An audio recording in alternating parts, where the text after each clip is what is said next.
Welcome to Donmar TV News Channel. Okay, magandang hapon sa inyong lahat. It's 3:30 in the afternoon here in the Philippines at medyo paos tayo ngayon. Wala tayong boses ngayon pero nagbabalita pa rin, nagva-vlog pa rin tayo, okay? May ipapakita akong video sa inyo tungkol dito kay Atty. Topacio. Okay, update dito kay Congressman Teves. Okay, yan, magre-react tayo dyan. Pero bago ang lahat, help me na i-like at i-share itong video natin sa Facebook at sa YouTube para kakalat ito sa taong bayan. Like and share. Ready? 1, 2, 3, go! Thank you very much. And also guys, itong Donmar TV sa Facebook at YouTube, please subscribe, follow na rin para lagi kayong updated sa mga balita na kagaya nito. Okay? Sabay-sabay tayo mag-follow and subscribe. 1, 2, 3, go! Thank you. Guys, pagpasensyahan nyo na itong boses ko ha. Okay, so let's play the video at magre-react tayo dito sa sinabi ni Atty. Topacio. Okay? Play the video. SMNI. Truth that matters. Kalbo pa rin eh. Hindi pa rin tinutubuan ng buhok. Pero, cameras lang po. Nasa Cambodia po ba siya? I don't know. You better ask Kuya Boying when he returns from the US. I think he knows more than I do as to my client's whereabouts. He has the tools and the wherewithal to find out where he is. Nga eh, tama eh. Mas alam pa ni Remulla kung nasaan si Teves. Hindi pa. We are still assessing the situation. We will see whether we can get a fair trial. And more importantly, I would say most importantly, since sinabi na rin ng ating Korte Suprema that self-preservation is the primordial law, if in his assessment, his safety can be guaranteed, the safety of his life and those of his family. Attorney, magbabalik session na kasi sa Monday yung Congress and possibly matalakay na rin po yung petition ni Mayor Digamo na expulsion po for Congressman na Teves. Meron po bang nabanggit si Congressman na any plans? Well, we will see what develops kung i-agenda. Naka-agenda na ba? I-agenda na. Okay. Well, we'll see pagka na-agenda na. And then I think there's another development. Sa Monday din yata magre-resume yung Senate hearings. Nakausap ko si Senator De La Rosa doon sa Davao when we attended the party. At nabanggit nga niya sa akin na magre-resume this Monday, May 8, yung Senate hearings on political killings. Sana lang mag-concentrate sa political killings. Hindi maging parang court of the Star Chamber laban lamang kay Congressman Teves. So parang panawagan ni Atty. Topacio dito na dapat fair yung sa Senado. Yun lang naman ang apila natin sa ating mga senador. Sir, on Monday dun sa Senate hearing, may possibility na ba na humarap si Congressman Teves but in the presence of the nearest embassy para makapanumpa? Kasi yun yung issue nila the last time, di ba? Na hindi daw kasi nakapag-post o makakapag-post. Afterthought lang naman ni Riz Ontiveros yun yung issue na yun. Kasi initially, inibita kami at pinadalang kami ng link. Ibig sabihin, they have thought it through and pwede. Bakit i-raise nila bigla yung issue na yun? They should not have invited Congressman Teves in the first place. It gives rise to the, to a doubt in our minds na talagang may mga tao na ayaw siyang patestify kasi mapapahiya sila sa mga sasabihin ni Congressman Teves. Ayaw nila na may kokontra sa sasabihin nila. Gusto nila, one-sided lang yung narrative na ipipresenta nila dito sa committee. So kayong mga audience ko dito, anong masasabi nyo? Fair ba ang treatment nila kay Teves? Nagtatanong lang tayo. So ano sa palagay nyo? No? Fair ba ang treatment ng Senado kay Teves? Yan kasi ang tanong ni Atty. Topacio Well, kung papayagan siya, subject to the same conditions as before. You cannot change horses in midstream.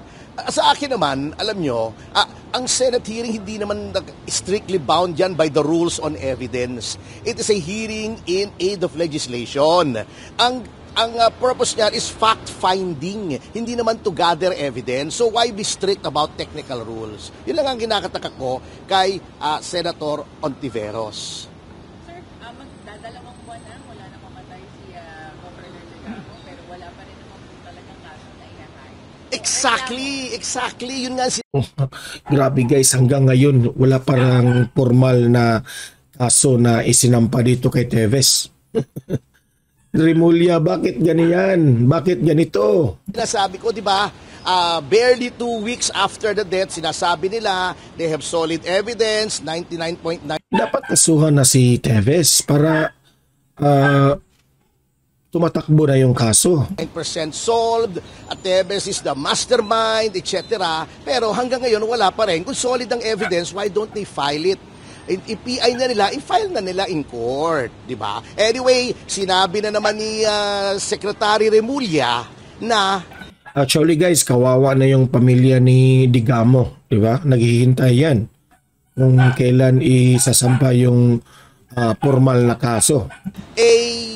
guilty, di ano pang gagawin ng DOJ? Di magpa-finding of probable cause na yan. They cannot find otherwise. Dahil sinabi na ng secretary, may probable cause ilagay na nila sa korte, at least sa korte, the rules are fair, the rules are fixed, the rules of evidence are in effect, the rules, we are assured of fair play. Hindi rito, wala na rito wala nang pag-asa Sinabi na ni Boying na mastermind, guilty, maraming ebidensya. Ano pang sasabihin ng prosecutor? Kaya talaga ako bibilib sa mga prosecutor pagka talagang inassess nila objectively. Which I believe naman maraming magagaling tayong prosecutors. Kanya lang, kung yung head ng department mo na nagsasabi, how can you rule otherwise? Yun ang danger dito we are no longer, the DOJ is now no longer an impartial tribunal or forum when it comes to the determination of probable cause during preliminary investigation. Wala na. Wasak na yung fairness dito. Oo nga, kasi itong si Secretary Remulla, dapat nasa gitna ka lang, pero nagko-conclude na kaagad sa media We will see kung anong, we will cross the bridge when we get there, to use a worn-out cliche. Ito yung ating view dito sa sitwasyon nila. Kahit let us say na talagang guilty itong si Teves, pero dapat sana na itong si Remulla ay pumagitna pa rin, no? Kasi hindi pa natin alam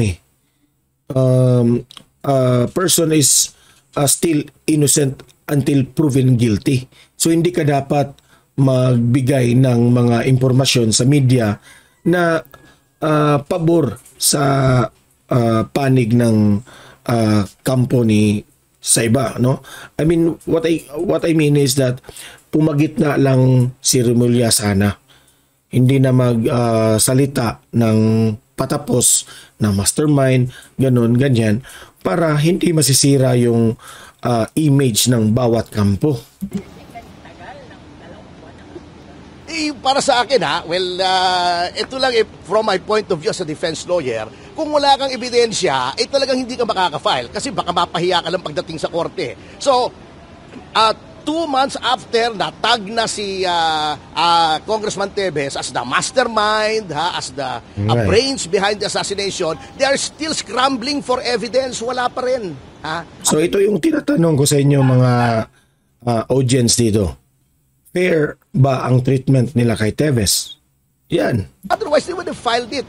So, ang ginawa nila para to make Congressman Teves look bad, regurgitate nila yung 2019 cases, yung kung ano-anong cases with 2011, ayun ang ginagawa nila.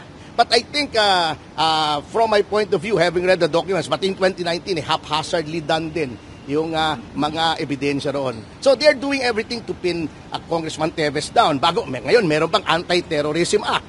Hindi Anti-Terrorism Act yun Act of Desperation na yun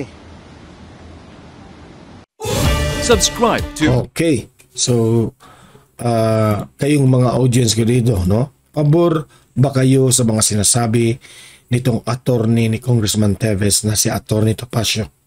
Okay? I-comment down below, pag-usapan natin yan.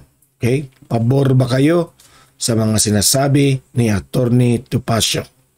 Okay? So guys, hanggang dito na itong video natin. Hindi ako masyado makapag-explain ng reaction natin kasi wala tayong boses. Okay? So comment na lang down below, pag-usapan natin yan. At happy Sunday sa inyong lahat. God bless everyone.